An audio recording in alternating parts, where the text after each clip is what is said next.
Shalom Alechem, Erev Tov. Tonight's shiur was dedicated to the Refuah Shlema of Miriam Tzipora Bat Rachel and Matan Ephraim ben Netanel Rachel, as well as the Nishmat Mr. Chaim Baker and Chaim Pesach ben Daniel Dov, Rabbi Shalom, whose Shiva is right now. Wish Neshama Shaar and Gan Eden, Bezrat Hashem Yitbarach.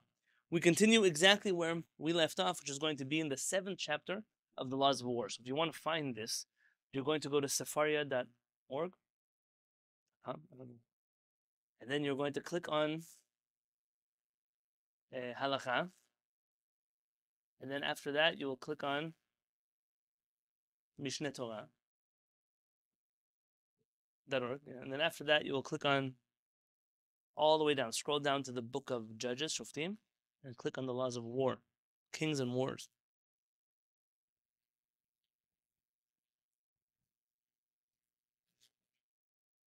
Safaria. Yeah. And then you want to go to chapter 7. No problem.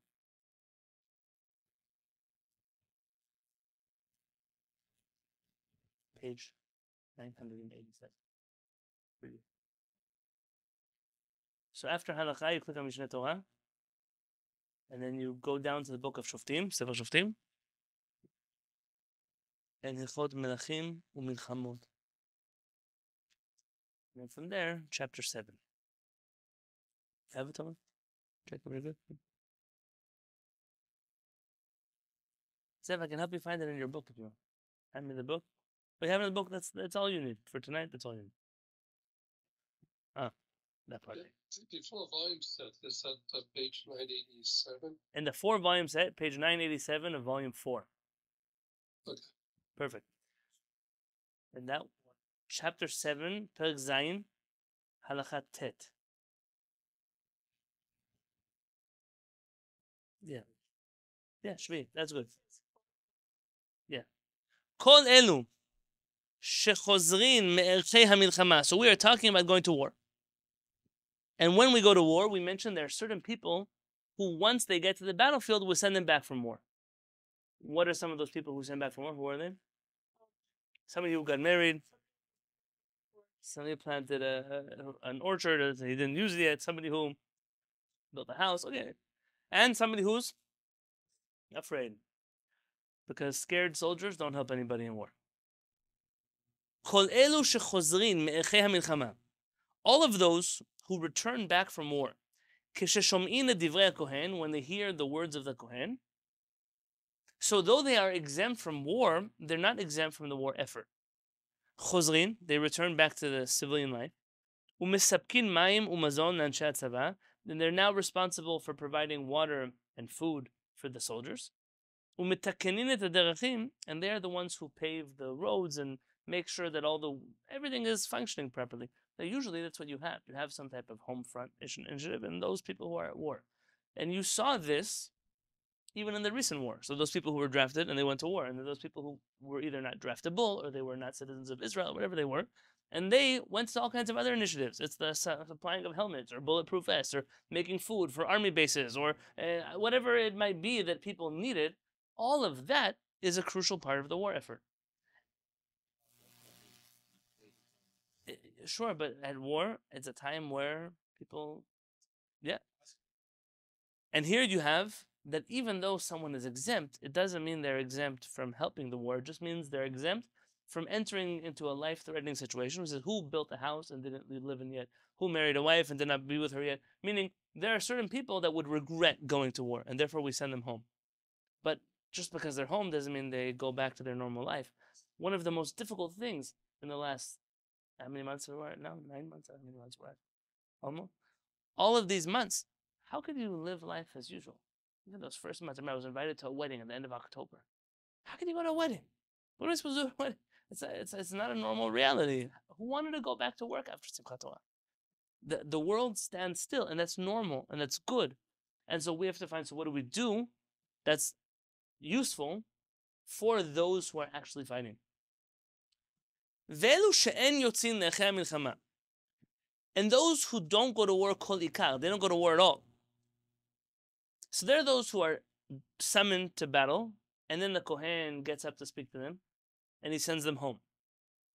So they're initially drafted and released. There are some people that don't get drafted at all. ואין מטריחין אותם לשום דבר בעולם. And we don't bother them with anything in the world. Remember those words because they'll be relevant when we open the Chumash in a minute. Habone bait v'chanacho. Somebody who built a house and dedicated it. V'anose arusato o she'ibim. And somebody who actually marries the woman he was betrothed to, or he did yibum with. Remember yibum? Last time we spent the whole shiur on chalitza and yibum. What is yibum? Maybe marrying the relatives. Well, if Rachel knows, listen. So there was a woman whose husband dies with no children. So she has a mitzvah to marry her husband's brother. If he wants, then if they want, it's called yibum. That's a marriage. In English, they say levirate marriage. I have no clue what levirate means, so I don't know if that's an accurate translation. And then you have the chalitza. Chalitza is when he doesn't want to marry her. So then there's a whole process of chalitzat and na'al. Remember the whole process of the shoe that we studied about last time? And in that process, we get rid of the obligation to get married, and that's already a different conversation of exemption. Somebody who already consecrated their vineyard, and yotzin ad tom shana. They don't go to war for the first year, a complete year. Shenemar, like it says in the Torah, naki yeh leveito shana echat. He should be clean to his home for 1 year. V'simach et ishto. He should make his wife happy. We're going to see. מפי הקבלה למדו שנקי שנה בין לבית שקנה, בין לאישה שנשא, בין לכרם שהתחיל לאכול פריו. Why don't we do this? Let's open a chumash. Avinu Menachem, I want to bring chumashim to the table, please. Bring one to me first. I see how many people that are here. We're only talking about Melchemet Mitzvah or Melchemet Reshut? No, we mentioned Melchemet Mitzvah, אפילו חתן יוצא מחדרו וקרא, what we said? אפילו חתן מחדרו וקרא מחופתה, that's what we said. So if you want to open up the book of Devarim, the book of Devarim, chapter 24.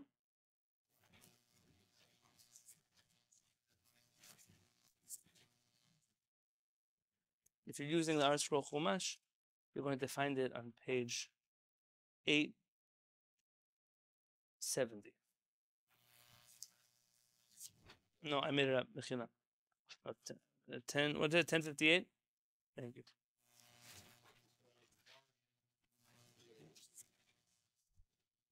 Yeah, thank you. Sorry, 1058. Kitetze. Devarim, Deuteronomy 24. Pasuk Hey. Kikach ish isha chadasha. When a man marries a new wife, lo yetze batzava, does not go out to war, v'lo ya'avor alav l'chol davar. Literally nothing should pass over him. Meaning nothing, we don't even summon him to war. He's just exempt. It's a blanket exemption. Naki yeh leveto shana echad. He should be free to go home for 1 whole year. V'simach et ishto asher lakach. And he should make his wife that he took happy.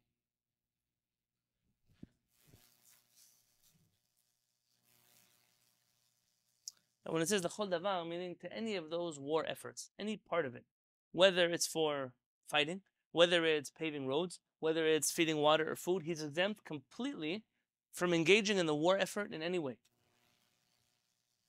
If you look here in the Sefer HaChinuch, I won't bother you to bring one. I have one here on my iPad.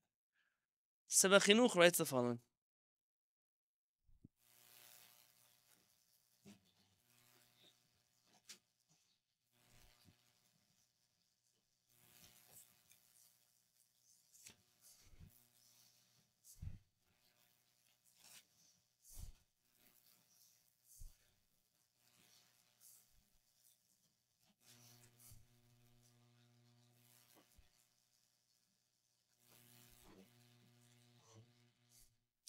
Sefer HaChinuch says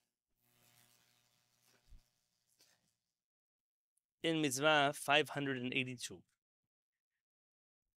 Mitzvah shismach echatan imishto shana echad. The mitzvah is, out of the 630 mitzvot, mitzvah 582 is that a person who gets married should make his wife happy for a whole year. Shnitztavinu shismach echatan imishto shana echad. We're commanded that a groom should make his wife happy for one whole year. After that, he could make her life miserable. Kilomar, what does it mean to make her happy? Shelo yisach chutz na'ir. He should not leave the city, לצאת למלחמה, to go to war. ולא לעניינים אחרים, לשבת זולתה ימים רבים, and for no other reason, except for to sit with her for many days, just to spend time with her. אלא ישב עמה שנה שלמה מיום הנישואין. He spends a whole year with her from the day of marriage. ואז זה נאמר, and that's what it means, לתורה, נקי יהיה לביתו שנה אחת ושימח את אשתו שנה כך. What makes her happy? What makes her happy is that he doesn't get married and run away. It's not a hit and run. That people get married, and the next day they go to work. They're the other way around. By the way, you're going to find very quickly the laws of marriage and the laws of funerals, Shiva, are very closely related. Both of them have Shiva, Sheva Berachot, which are 7 blessings that are said on 7 days. And Shiva, are also, we in Sephardic Halacha, we refer to the laws of mourning as Hilchot Semachot. We don't want to say Avelut, so we say Semachot. But it's the same. There are a lot of parallels. It's what a joke I told when I was in New York. I hope I didn't offend anybody when I said it. They said when you take someone to a funeral, it has 2 poles because you're burying one person. By the chuppah, it has 4 poles because you're burying 2. Yeah, this is marriage is complicated. If you wanted, before we jump back into this text, there's a beautiful Rabbenu Bachya that Rabbi Yosef Zernigan sent me just before I came to Shiur tonight. When I prepare Shiurim, I usually do it not alone. So Rabbi Yosef shared with me, Rabbenu Bachya here, I don't have it in my chumashim. He writes, Nakiya leveto shana echat. He should be free to his home for 1 year. He says, V'chen matzinu b'kadosh baruch hu. We find the same thing that God did. What did he do? Shaya b'Sinai im Yisrael dugmat chatan v'kala shamda shechina b'har shana echat. The Jewish people and God got married, and the Shekhinah spent a year by the mountain of Har Sinai. Sharei lo nasu ad sheni b'iyar b'shana hashaniya. We didn't leave Har Sinai for another year from when we got the Torah until we left. Why? Says Rabbenu Bachya, it's his interpretation, that HaKadosh Baruch Hu is also doesn't leave. The Jew, we don't leave the Shekhinah. We don't separate for the first year after marriage. It's a beautiful idea, if you wanted to think about that one. The Rambam continues.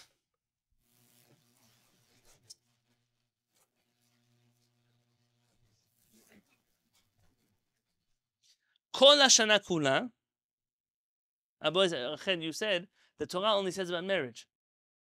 I mean, it doesn't say about building a house or a vineyard. So that's what he says, Mipia Kabbalah. What is Mipia Kabbalah? Kabbalah, not floating magic carpets Kabbalah. Mipia Kabbalah means we have an oral tradition that this pasuk refers to not just marriage, but also any other thing that is connected to reasons why I wouldn't go to war. But yeah. Kol hashana kula, that entire year. En mesapek mayim umazon. He does not bring water or food. Lo metaken derech. He doesn't fix the roads. V'lo shomer b'choma. He doesn't do civilian guard duty in the neighborhood. V'lo noten lefasei ha'ir. It's interesting. What does it mean, pasei ha'ir? Rabbenu Tanchum says pasei ha'ir means the wood that blocks the gates. You know that the big bar that blocks the city gates. He's not involved in that either. That's not even his job. V'lo ya'avor alav shum davar. Literally, we don't bother him with anything. Shneimar, like it says, lo yitzeh batzava, v'lo ya'avor alav l'chol davar. He does not go to battle. Nothing else comes over him. La'avor alav b'shenei lavin. Lo l'tzochei ha'ir, v'lo l'tzochei ha'gedud. He doesn't go for the needs of the city, meaning he's not involved in civilian life, home front command. He's also not involved in the war effort, in terms of even on the battlefield. Those are 2 things he doesn't have to do. Now, this idea of staying home and being with one's wife for the first year, let's look at the Rambam. Rambam in Sefer HaMitzvot, I'll read it to you because you probably don't have one. Rambam Sefer HaMitzvot. You know, the Rambam in the beginning of the Mishneh Torah, he enumerates the 613 mitzvot very briefly. He just tells you what every one of the 630 mitzvot are. When we sing on Shavuot, we didn't do it this year, we didn't have enough time, but when we sing the 613 mitzvot, which in the olden days we used to do the first half on one day and the second half on the second day. So that enumeration of the mitzvot is according to Rabbi Shlomo ibn Gabirol. That's a Spanish poet, one of our greatest Chachamim, who wrote a song of the 630 mitzvot. The problem with that song is that his 613 mitzvot don't match up to the 613 enumerated by the Rambam. As you know, in the generation of the Rambam, many people were involved in counting the mitzvot. Rambam had different rabbis wrote their own countings. And so Harav Kapach made his own version that would fit the tune of Rabbi Shlomo ben Gabirol, but would follow the Rambam. The Rambam, aside from that short list of mitzvot, he also has a longer book called Sefer HaMitzvot, in which he goes through each one of the 613 mitzvot, maybe about a paragraph or two about every mitzvah, depending how important that mitzvah is. So the Rambam writes the following, and this is mitzvah lo ta'aseh, so from the mitzvot that one should not do, mitzvah shin yud aleph. The Rambam writes the following.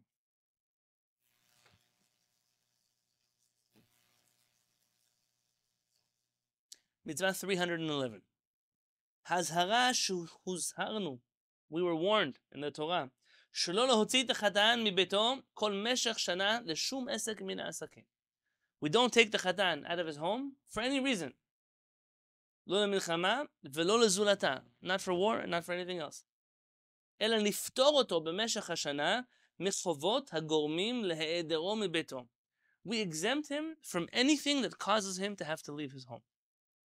So anything that involves the chatan having to leave his kala for the first year, we exempt him from it.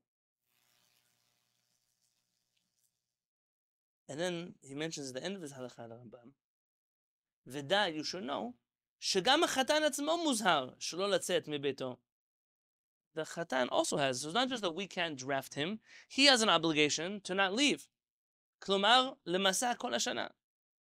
That he can't leave the whole year. That's his own business. He also can't leave for his own business during that year.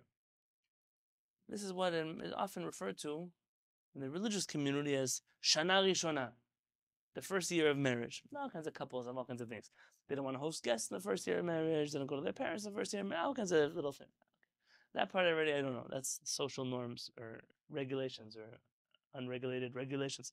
There are all kinds of things people do. My wife already, for the Shabbat after we got married, was already hosting guests in our house. But there are people that know that first year of marriage is critical. Whatever you don't accomplish then, two people are trying to figure out their life together. And the way that one does that is by giving yourself as much time as you can at home. Now, whereas that's a long period of time, I've noticed, and we had 4 weddings in the last month, Baruch Hashem. I noticed that when it comes to Shevet Barachot, nobody understands anything about Shevet Barachot. Everybody knows that they do Shevet Barachot. Nobody knows why, nobody knows what, nobody knows how. And so I decided, if the Rambam is bringing up marriage, I should take a tangent now. In marriage, don't be scared. We'll get more about war. Inevitably, marriage and war are connected with each other too. So we'll get back to war anyways. Don't worry. B'ezrat Hashem, one step at a time. Let me share with you some halachot as follows. Am I closing that book? Yeah. Other way. Flip it over.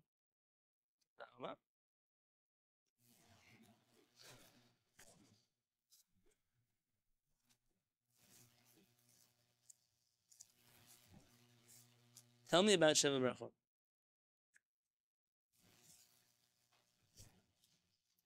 Let's ignore the brachot. Let's do the brachot. Most people went. Okay. So let's stay back in the realm of what we understand for the beginning. Let's say, put aside the Sheva Barachot in terms of the 7 blessings you actually say. The term that I'm going to use instead is Shiviti me mishteh.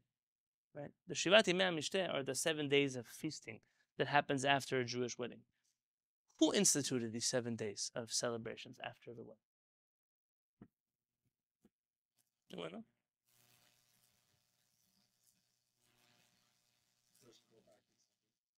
It goes back more than Talmudic times. Chachamim tell us, Moshe Rabbenu tiken lehem l'Yisrael shivat yemei mishteh. This was one of the decrees of Moshe Rabbenu. He enacted this celebration of 7 days after a wedding. Rabbenu HaRambam writes that Chol Shivat Yemei Mishteh Harei Hem Kemoed L'Chatan V'Kala. It's literally like a holiday. These 7 days are like a holiday for the Chatan and Kala. Meiri adds, they are Yemei Beracha V'Yom Tov. They're days of blessing and celebration. A real holiday, like a Yom Tov, like any other person has a Yom Tov. But the Hasidim take this seriously. If you ever seen Hasidim during Sheva Brachot, they wear Shabbat clothing the whole Sheva Brachot. I mean, if they wear their shtreimel, whatever, they wear it like it's really a holiday. So Moshe Rabbeinu instituted 7 days of celebration for a bride and a groom to get married.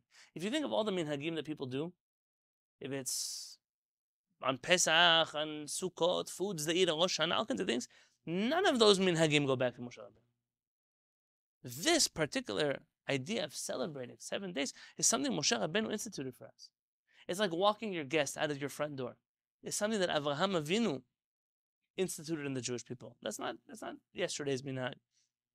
I see that people in our generation, they prefer new minhagim and they ignore the old ones. But there are things that are very ancient for us. And this is something that Moshe Rabbeinu taught us. Rabbenu HaRambam writes, V'chen tiknu chachamim. If you wanted to see this on your own, you'd be in the 10th chapter of the laws of Ishut, of marriage, Halacha Yud Bet. Shekol hanoseh betula. Anybody who marries a woman, there's children, who has not been married before. Yes sameach ima shivat yamim. Should rejoice with her for 7 days. Eno osek b'mlachto. He does not work, doesn't involve his business at all. V'lo noseh v'noten bashuk. He doesn't go to the market and negotiate or sell things or buy things. Ela ochel v'shoteh v'sameach. He should eat and drink and be happy. That's his job for the 7 days. Ben shaya bachur, ben shaya almon. Whether he was married before or not, it doesn't matter. He celebrates 7 days. Now, if she was married before, she was in a relationship before, then there are no 7 days of mishteh, only 3 days of mishteh. The celebration happens for 3 days. That's the takana of our Chachamim. Now, there are definitely those who argue, but the Rambam and the Shulchan Aruch are quite clear that it's 7 days for a woman who's never been married, 3 days for a woman who has. Once we know that, we talk about doing melacha. So Maran writes, tell me one, Shulchan Aruch here. You're going to see volume Even HaEzer. So, one book over. Next set. Okay?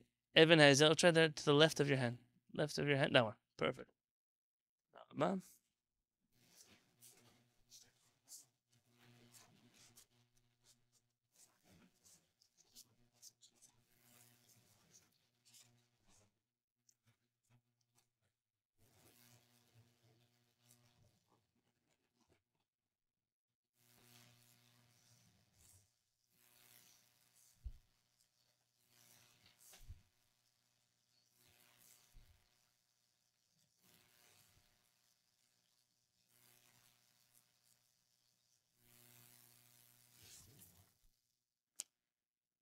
Okay, Rama adds in here, on top of what we just read, V'chatan asur b'asiyat melacha. The chatan himself can't do any work. V'asur latzet yichidi bashuk. And he's forbidden to leave his home alone. He has to have a shomer. Why is it after the wedding? Before the wedding is just after the wedding is halacha. Also her. Why?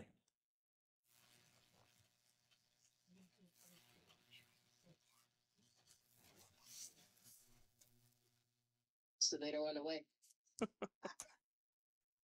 So that they don't run away. If you look in Pirkei de Rabbi Eliezer, chapter 16, it says, Mipnei shechatan domeh lemelech. Because a groom is like a king, and kings don't walk alone. A king walks with a pamalia, walks with the entourage. And therefore, a chatan and kala, when they leave their home, cannot leave alone. If the king, that famous video, I won't tell you who, was waiting for the guy to open the door for him. Was waiting, just waiting. No, I don't know if he counts as a king or not. But let's say it was the king. I was in London now. They say Mishbarach for the king. I have to be careful what I say.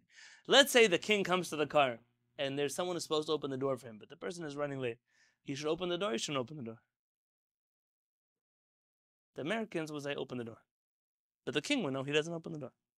Because that's part of being a king. Kings don't open doors. Now, it's not because the king is an arrogant person. Because the king holds an office of national importance. And if the king starts opening doors, then already the kingdom falls apart. There's a certain amount of respect that has to be for a king. I mentioned this before. There's a movie. I rarely recommend movies, especially not in Shiurim, especially not when the scary people on YouTube are making clips out of me. But there's a movie called The King's Speech. Heard of this movie? It was a very important movie. I thought it was very good. If I remember correctly, it was quite clean also. The King's Speech was about a king who stuttered. It's a great And they had a therapist who came to help the king. And there was one scene in the movie where he sits on the king's throne. And that was the king lost it. The king lost it. Mamashi could have died from that. It's why a person is not allowed to be arrogant. Why can't you be arrogant? Rabbi Moshe ben Nachman writes, Adonai malach geut lavesh. God wears geut. He wears arrogance. That's one of God's clothing. A person who wears the clothing of the king is executed. You can't wear the clothing the king wears. Sure, arrogance is not a bad thing. You want to translate it as pride, geut, ge'ava, the root. God is the king of the world. He has what to be proud about. If you wanted to be proud, he could. What do you have to be proud about? That's the question. In comparison to HaKadosh Baruch Hu, what are we? Somebody once told me that when they get married, they wear their Rebbe's clothing. I said, but you think your Rebbe is a king. If you wear his clothing, then you should be executed. You have to make up your mind. Either he's the king or he's not the king. But if he's the king, then he can't wear his clothing. It's a halakha. So here, because the Chatan and Kala are like a king, they have to walk with somebody. That's going to be relevant to something else because you find that Perisha mentions that he's not even allowed to go for a mitzvah, like to go to the Beit HaKnesset. He cannot go alone. He has to be escorted to the Beit HaKnesset and back from the Beit HaKnesset. And it seems that even if the Chatan and Kala go together, like maybe they're each other's entourage, they still need to go with somebody for all of the 7 days of the Mishteh that they are married. Now, obviously, you and I know that nobody keeps his HaRambam. Maybe some people. But I know that nobody does. That's because all of the halachot you don't have to keep, everybody keeps. But the ones that are actually written somewhere, nobody does. There's something fascinating about the Jewish people. There's also something sure it's just about after the first intimacy was not allowed. They need shmirah. Okay. It's halachically that's not true. Yeah. Before that, they would need. A man is in yichud with his wife all the time, even when he cannot touch her. So why is he allowed to be in yichud with her? What's the reason a man and a woman who are married can be in yichud? Because they already were together. Because they already were together once, Chachamim say, Nechshav kepat besalo. He has bread in his basket. People have less of a yetzer hara when they've already done it before. And therefore, they can wait a week. But someone who's never had bread in their basket, then they have to worry about yichud and all kinds of things like that. Yeah. Okay, that's already like what Rachel mentioned. That's already other stuff. I'm not going to fight with... So the same thing goes with the Kala, by the way. Kala can't go to work either. Just because the Chatan has to stay home doesn't mean Kala can leave, right? She has to stay home. She can't drive her Uber job. She has to just, they stay together for that week. That also has practical ramifications. Like, should he be learning Torah and Yeshiva? No, he should stay home. The famous Ashkenazi rabbi, I think the story was told about Rabbi Isser Zalman Meltzer. I think so. If not, then it was about Rabbi Yosef Chaim Zornfeld. One of the two. One of those two Yerushalmi rabbis. That he wanted to study Torah. but he knew he had to study with his wife because he's home. But he figured, like, the way he studies Torah, probably she never studied Gemara like that before. And so he decided to teach her. So the whole week they spent together, probably she would have been happier. If he would have gone to the yeshiva and let him, let me stay home. But to each their own. So what about Sheva Brachot? Sheva Brachot, there's an interesting halakha that you only say Sheva Brachot bebet hachatan, in the home of the chatan. The home of the kala is the home of the chatan. It's the same place, but meaning as opposed to somewhere else. Yes, and if you do Sheva Brachot somewhere that's not the home of the chatan, you cannot say all 7 blessings. You can say the first one and the last one. That's what Maran writes Shulchan Aruch. Now, as you know, most of the Jews around the world, not all, most say Sheva Brachot everywhere where they have Sheva Brachot. And that led to a lot of wars in the last generation, especially Chaim Yosef. He waged a big war, especially against the Moroccans. Why? He liked to wage war with the Moroccans. Rabbi Shalom Messah said it was the minhag always to say Sheva Brachot in any house that they invite the Chatan and Kala. That's the house of the Chatan and Kala. Ashkenazim, for sure, they say Sheva Brachot in any house where they invite the Chatan and Kala. Well, I see, there you go. And Chacham is not approved to me. Your hand is in front of me. Thank you. So you have the Sheva Brachot that are happening in every place. So Chaim Ovadia really made a big issue about this. I was once at a Sheva Brachot in Yerushalayim, and over there was a big situation because I let them say Sheva Brachot. Said, "Oh, you're not really Sephardic." I had to explain to them that there are some Sephardim who don't always rule halakha, like Rabbi Yosef, and that became complicated. What's the answer, really? So what I told you is the truth. That wherever you designate a home for a Chatan and Kala, that's considered the home of Chatan and Kala. I'm not afraid to say that. Number 2, in Morocco, for example, they had what they call the Talmud. They had this chair, like a throne for 2 people, and it had this big canopy on top of it. And they would take it from house to house to house. And that was the home. Ikar HaBayit of the Chatan and Kala was that chair. And wherever that chair went, that's what they were able to do, Sheva Brachot. Regardless, do you have to say Sheva Brachot every day of the Shiviti Mishteh? You don't have to. You don't have to. There is no obligation to go. So people are very particular. They have to have Sheva Brachot at everybody's houses, and they have to go to restaurants. But the whole walking alone thing they don't do. He goes to work that whole day. That's why they start Sheva Brachot late, because he has to get home from work. All of the halachot they don't do. When do you do Sheva Brachot? If you are eating with the Chatan and Kala, and it's a minyan of men, and there's at least somebody who hasn't been there, at least one person who hasn't been there at a previous Sheva Brachot, then you recite the 7 blessings. Now, how many brachot are in the Sheva Brachot? It's a trick question, yeah? 7? It's 7 brachot, that's 1 long blessing. For example, Havdalah is 1 prayer or 4 prayers? If I said, okay, Elchanan, you say Borei Prei Gefen, you do Besamim, you do the candle, you do Hamavdi Ben Kodesh L'Chol. What kind of person does that? But it's 1 bracha. Sheva Brachot, 1 bracha. In the book Halichot Teman of Rav Kapach, he explains how in Yemen, the Mori would come to the Sheva Brachot, and he would just pick up the cup and say all Sheva Brachot at once. Because he was the Mori. Why would anyone else say a bracha? By the Hasidim, the same thing. The Rebbe comes to the chuppah, he takes the cup, and he says, all 7 brachot. Only in recent realities that we start splitting up the brachot. Let me ask you a question. The first guy says Hagefen. But by the time you get to the 7th blessing, he's not there anymore. Who drinks the wine?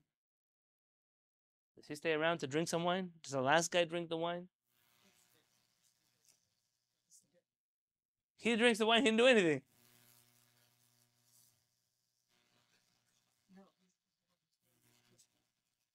He does the first bracha, but who drinks the wine? Oh, he's going to drink. Almost never have I done a chuppah where I said the Hagef. Yeah. That was I forgot to tell him he's not supposed to drink yet. And then what they do now, they talk in between. They get up, they give speeches, brachot, they're singing songs. Sheva brachot, if anything, now nobody listens to me, so it's never yet happened to me. But if it were to be right, you wanted to split up Sheva brachot, here's what you would do. You would call everybody up to the chuppah before you start. Year 1, year 2, year 3, year 4, year 5. Take the cup, pass it down the row, and then at the end, one of them, whoever you decide, is going to drink. And there's no breaks, and there's no interruptions, there's no spaces, and there's no... But today, today already what happens is that the wedding has a life of its own. And if the rabbi tries to get involved in the way the wedding runs, they're just going to run him over. And so, for the most part, that's how it works. It's one of those wars I've decided not to fight yet. But if somebody really wanted, that would be the right thing to do. To not split it up at all. In my wedding, we tried. Our parents sat there and said, listen, don't fight with them. Just do what they want. Don't fight with them. The better you should get married than you should fight with them. And that was the advice. If I'm telling you that, I wanted to spend just the last few minutes of our shiur. I don't think it's something you get to see every day. I attached a PDF to the Google Classroom from Rabbi Yosef Masas. Tomer, are you in the Google Classroom? Okay. Hey, Jacob, you're in the Google Classroom? Rachel also? Okay. We have a PDF called Weddings. Rabbi Yosef Masas. You see that?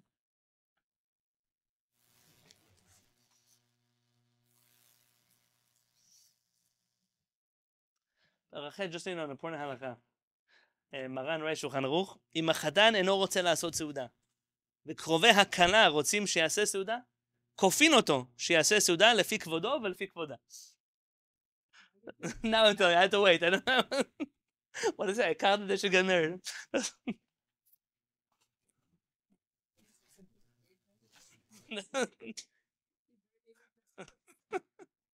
מחמיר. So if you look,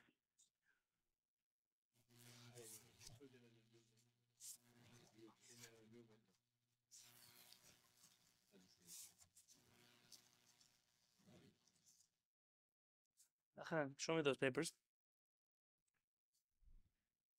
Look, we're going to read Al-Hanan over here.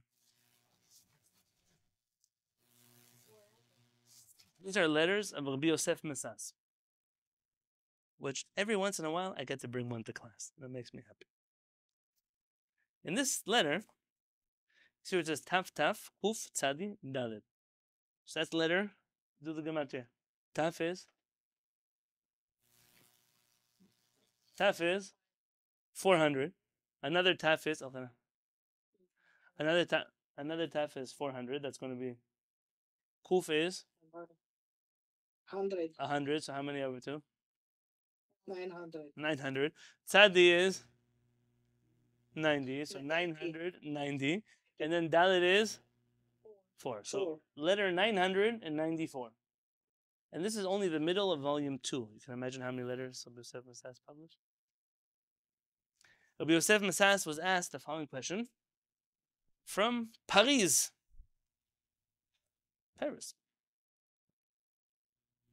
Michtavo higiani. I received your letter. Toda rabba. He thanks him for all the nice things he wrote about him.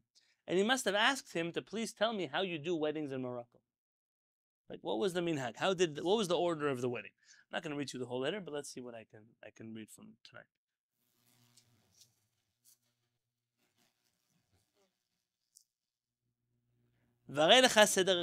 This is the order of the wedding. Bizman kodem, in the olden days. So he's going to tell you how it was done in the olden days, and then how it's done today. In the olden days, look in the olden days when society was Jewish. Yochanan, you still have that quote that you showed the Rabbanit, or the Rabbanit showed you from Franz Rosenzweig? Rabbanit, you have the quote? Yeah. Okay, it's in one of the first few pages of the forward where he talks about living in a Christian world. Yochanan, it's somewhere near you, or you'd have to go look for it? It's not that close. It's so close, but far. Okay.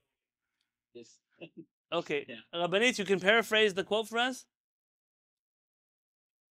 Yeah, when he told his parents and colleagues, Franz Rosenzweig, that he wanted to convert, and they were obviously disappointed and taken aback, his retort to them was, we live in a Christian world where we've absorbed Christian culture, we have Christian friends, our thoughts are Christian. The only next logical step then would is to become a Christian. The average Jewish kid lives a Christian life. You don't live in Jewish society here. Nothing you do, unless you create a Jewish bubble for yourself, your life outside is not Jewish. Chanukah outside looks like any other Tuesday. Christmas looks like Christmas. Thanksgiving might look like Thanksgiving, but Chanukah looks like nothing. Sukkot looks like nothing. Shavuot, it's a regular Wednesday morning. that has to do with how we get married, how we get divorced, how we live our lives, how we celebrate bar mitzvah. All of those things are influenced by the fact that we live in a culture that is predominantly not Jewish. In Jewish society, when Jews lived as Jews, things happened Jewishly because that's all you did. You lived in a Jewish bubble. When Rabbi Moshe ben Zaken tells me that in Morocco, in Spain, don't tell him I said Morocco, in Spain, he used to come to Tefillah an hour or 2 hours before Mincha in order to say Tehillim. So which kind of job do you have? That you have 2 hours before Mincha to come say Tehillim? That's the middle of the day. Everyone goes to siesta time. The Jews go to the Beit HaKnesset and say Tehillim. By the way, in which kind of culture can you take siesta in the afternoon? If you tried to close your store now for siesta, which clients would you have? What would happen to you? You do it every day. Okay, you get a self-employed. And now, if you live in a society where everyone takes a siesta, then you can do it too. So if you work in a society where nobody works on Rosh Chodesh, you could also not work on Rosh Chodesh. But imagine telling your boss that not only do you want to for Pesach and Shavuot and Sukkot and HaShamayim and Kippurim and 2 days of every one of those holidays, you also want Chol HaMoed and you want Tisha B'Av and Shiva Asar and Rosh Chodesh. What's Rosh Chodesh? The first day of every month. You lost your job because you don't live in a Jewish society. That's the difference. So look at what happens to Jews who live together as Jews. Haya davar talui biyad haorim. Pretty much everything was dependent on the parents. Bigia ben yudchet shana, when the child reached 18 years old, hayu horav nosim v'notnim binyan zivugo b'li hidiato. They would negotiate his marriage without his knowledge. Kasher gomrim ha'esek l'shadech lo bat plonit, modia oto imo, v'hu bevoshet panim v'sach einayim, meshiv tov, af she'eno makir et ha'meshudechet. He says to his mom, okay, and even though he has no clue who he's getting married to, and then they send shadchanim to go talk to the parents of the daughter. Okay, that's not, I'm going to skip this part. This part's not important. That's how my dad told me he got married. That's how.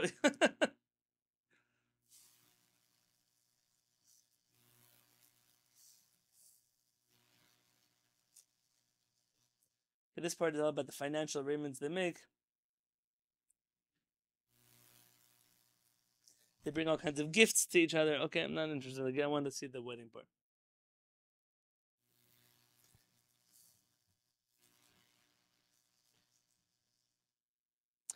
Okay, look in the next paragraph. Kuf Memtet. Bigia Zman shekavu, when the date for the wedding arrives, modiim ha'avod zeh, the parents tell each other, vekovim yom ha'chuppah, and they determine a date for the chuppah. Veshiva yamim kodem yom ha'chuppah, hayu horei hakala osim sodot gdolot. 7 days before the wedding, the family of the bride would make huge celebrations. V'terem kol hayu meviim para shmena levet hakala. They would first bring a fat cow to the house of the kala. Today, you know how offended the kala would get.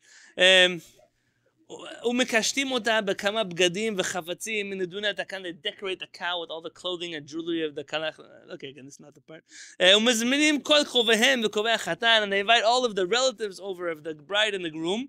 ושרים ומנגנים לפני הפרה. This sounds like the golden calf. This is not the part. And then they would slaughter the cow, and if the cow came out kosher, that is a good sign, and if not, not. ובשביל כך ביטלו רבני הדור המנהג הזה. And therefore the rabbis of that generation got rid of this minhag. משום עוגמת נפש, because of the needless suffering. So if you slaughter the cow and it's not kosher, you're going to break off a wedding because of that? What kind of stupid superstition is that? That's the job of the rabbis, not to reinforce superstitions, but to get rid of the superstitions. And what else? Umachalat dimayon, because of the sickness of people's imagination. People have crazy imaginations. The cow came out kosher, the wedding's going to be good. The cow came out not kosher, what did I have to do with the cow? V'ribuy ha'otzaot, and because these 7 days of celebrations cost too much money.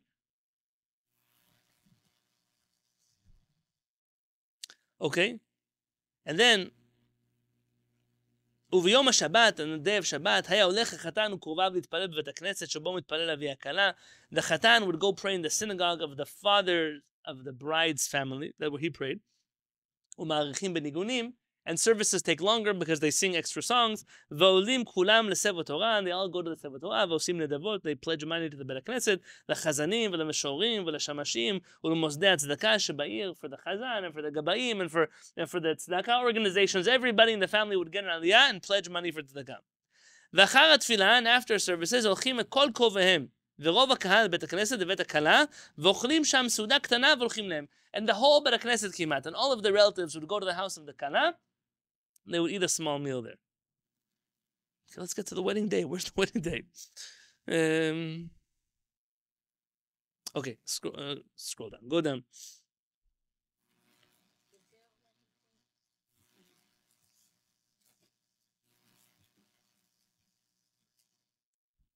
Okay. Uviyom shelifnei chuppah. Fine. Okay, that's again the cows.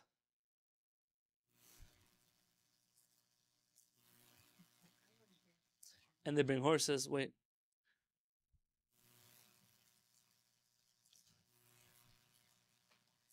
Okay, they bring the chatan. מחזירים אותו לביתו.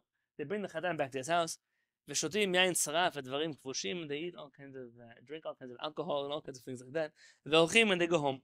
ולמחר, and the next morning, so the morning of his wedding, הולך החתן וקרוביו מעוטף בטלית ומוכתר בתפילין, wrapped in a talit and crowned with his tefillin, להתפלל בבית הכנסת שבו מתפלל אבי הכלה.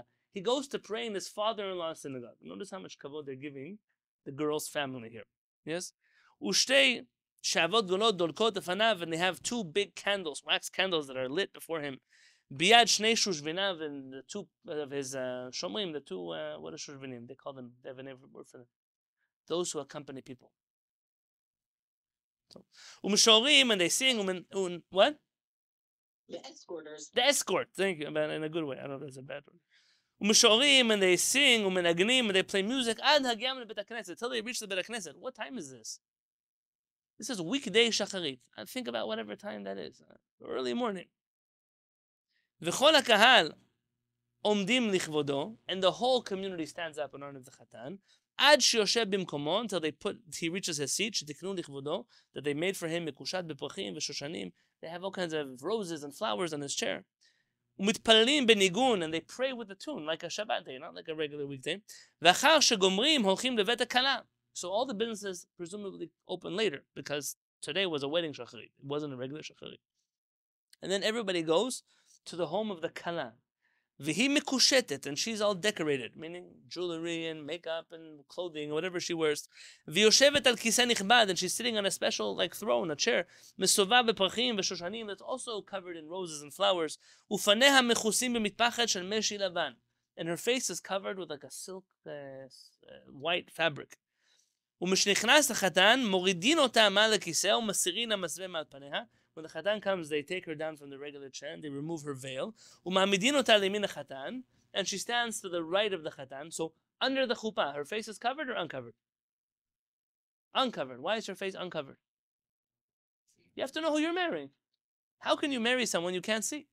Now you'll say, the kala today, she has this, what do they call that material?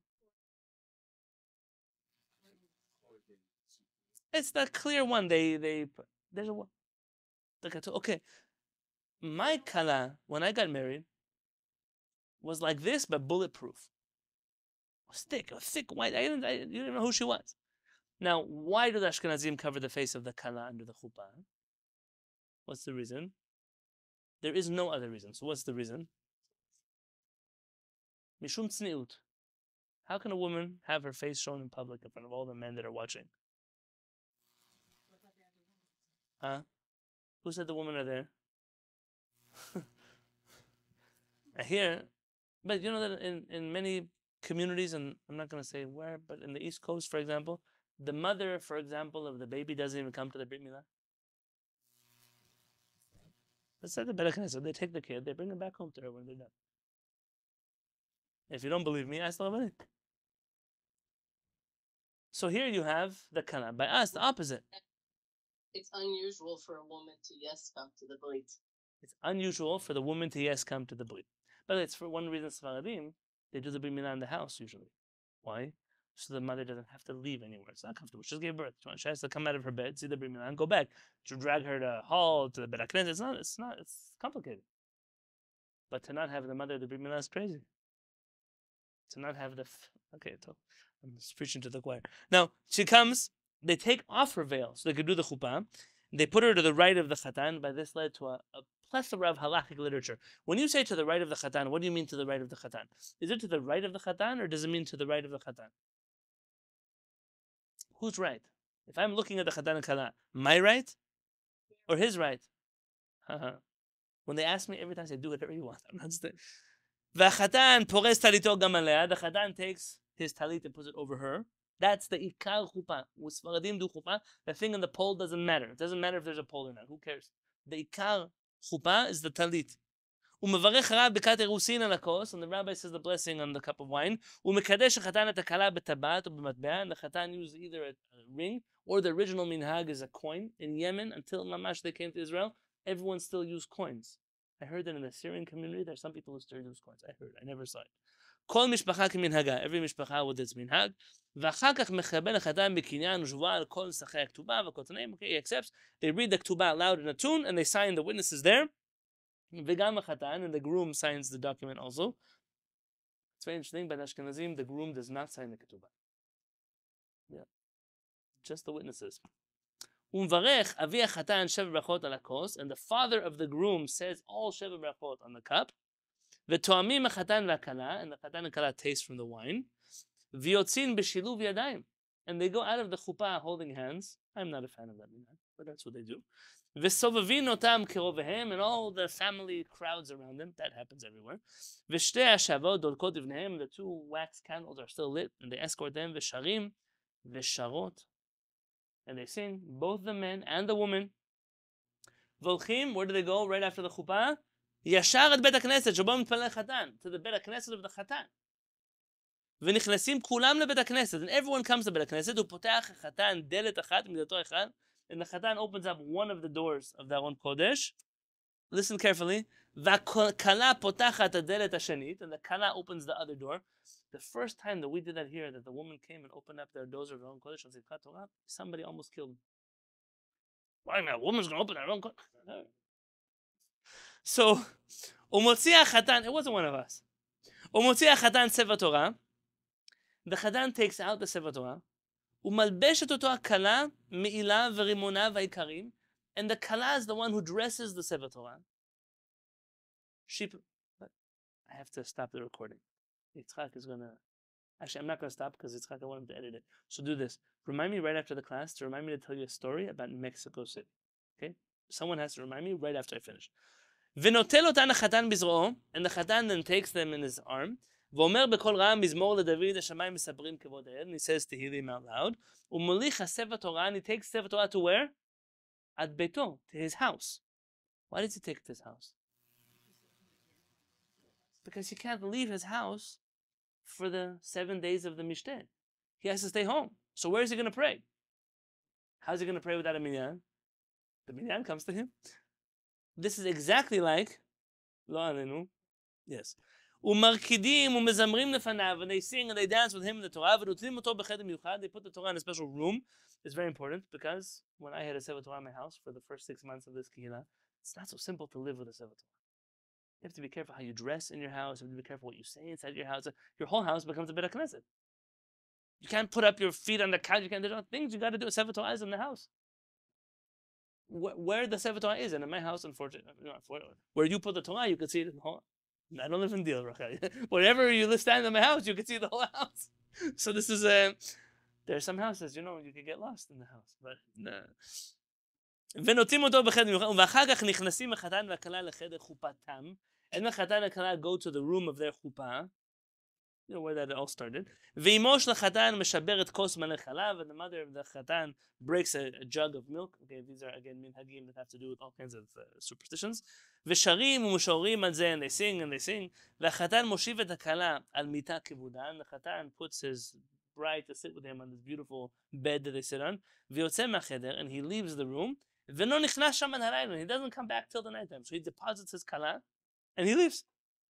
ואחר כך מביאים בכל זמר נערות יפות ומקושטות, and they bring beautifully decorated young girls, ומכניסים אותם לחדר הכלה, and they come into the bride's quarters, לשב עימה, to sit with her, לסוח ולשורר כל היום עד הלילה. They sit with her, they talk to her, they dance with her, they sing all till the nighttime. How long is this wedding taking? This is not a 3-hour wedding. You got to leave the hall. This is a whole. It's already been a week. They haven't even started the party yet. And everybody gets together and they eat breakfast together. Because this is all after Shacharit happened. And they all go to their way, to go to work, whatever they need to do. And in noontime, they come back for another lunch. ומתפללים שם מנחה וערבית, they pray מנחה and ערבית, ואחר ערבית מזמינים פנים חדשות, and by ערבית they invite new faces, meaning they want to do שבע ברכות again, so that people who are not in the first ones. ועושים סעודה גדולה, and they make a big celebration, ואחר הסעודה מכניסים החתן לחדר כלה, then they bring the groom back to the room of his bride, ובאים אנשים בדחנים ומשמחים החתן והכלה, and they bring all kinds of entertaining people to entertain the חתן והכלה and make them happy, ואחר כך סוגרים עליהם את החדר, and then they close the doors on them. ויושבים ההורים והקרובים אחר דלתות החדר מבחוץ, and the parents and the family and all the relatives, they sit outside of that yichud room together. ומשרים ומזמרים עד אחר חצות הלילה, and they sing and they sing and they sing and they talk until midnight. והולכים לבתיהם, and then they go home. Sephardim have a yichud room or they don't have a yichud room? Absolutely. It just didn't look like what they do today, but absolutely. It's a mistake what they have today. The Sephardim don't do yichud after the wedding. ובבוקר, and then in the morning, נאספים לבית החתן להתפלל שם. Everybody comes back to that מסגד החתן. They kept him up all night till midnight. Now they wake him up again, 6 o'clock, shacharit in his house. כי החתן אינו יוצא מפתח ביתו כל 7 הימים. The חתן doesn't leave his home the whole 7 days. ושם בביתו נאספים כל הקרובים. So all of the relatives come back. ומתפללים עמו כל 7, and they pray with him all 7 days.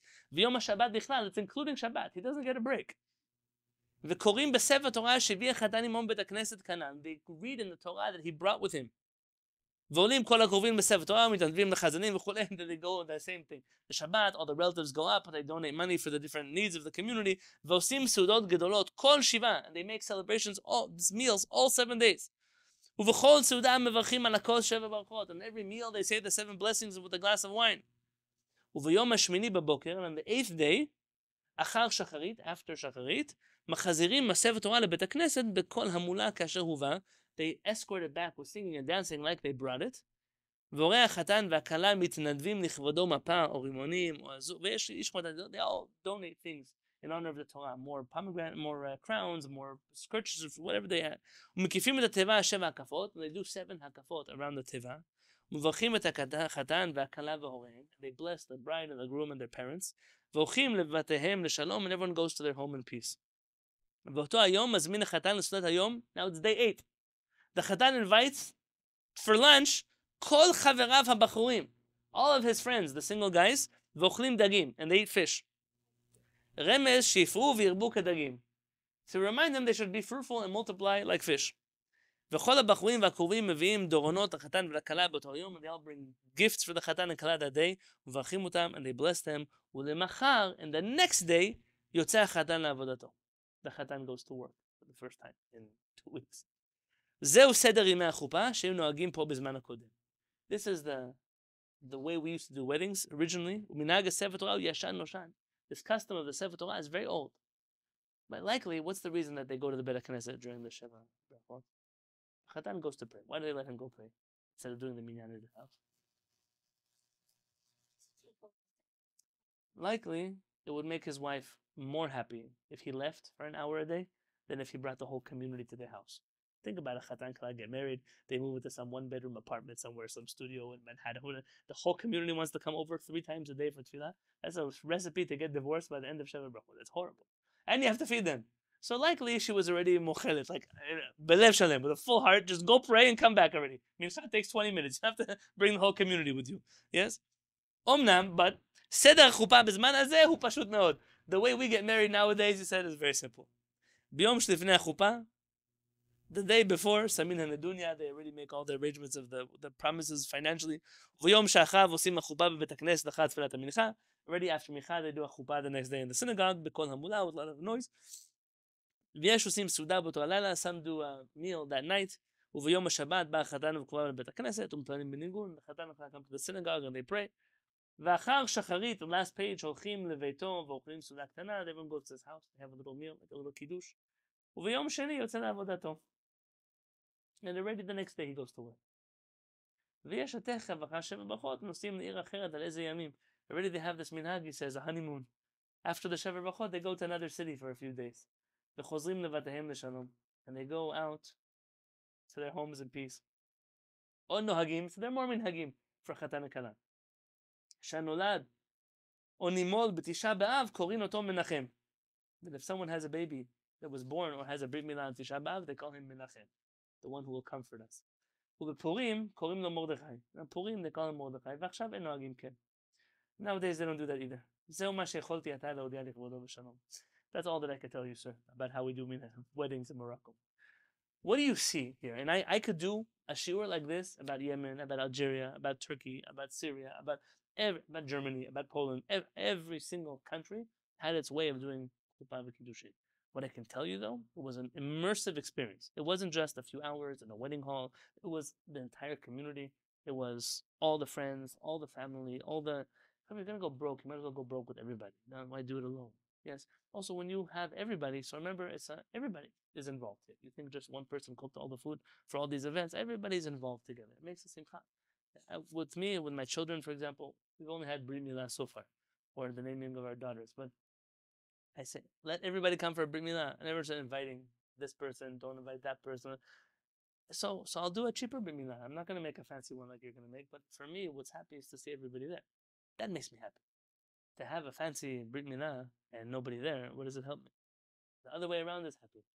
But you see that they could take off from work. You see that the khatan didn't have to run away anywhere. You see that it was a culture that understood. The guy just got married. You've got to give him some time. Really, here in the United States, I see all kinds of things. Forget Sheva Brachot. People pass away. And the next day, people go to work. They schedule funerals around people's work. And you say to yourself, this person's parent just died. I'm not judging. Not a judgment here. But he lives in a society where, good, get over it. You still have to report to work tomorrow, 9 a.m.